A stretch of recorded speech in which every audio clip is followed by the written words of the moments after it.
Hi అండి, welcome back to my mini blog.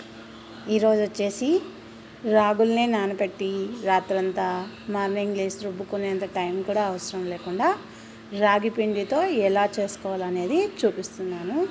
నేను 3.5 కప్పుకి ఒక చెంబు నీళ్లు పోసి ఫస్ట్ రాగి పిండిని ఇలా కలుపుకుంటున్నాను.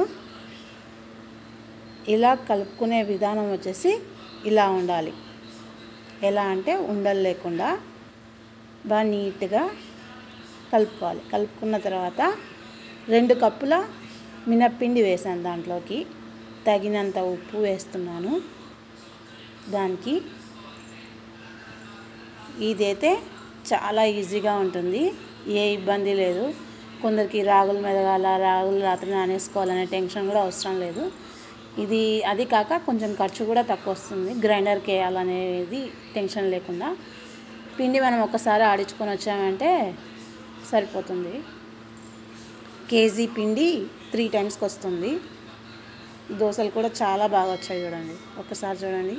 మనం రాగి పిండి దోశ ఎట్లా పోసుకుంటే ఎట్లా వస్తుందో, రాగులతో ఎట్లా పోసుకుంటే వస్తుందో రాగి పిండి దోశ కూడా అట్లా వస్తుంది. దాని కాంబినేషన్ వచ్చేసి కొబ్బరి పచ్చడి, రాగి పిండి దోశ.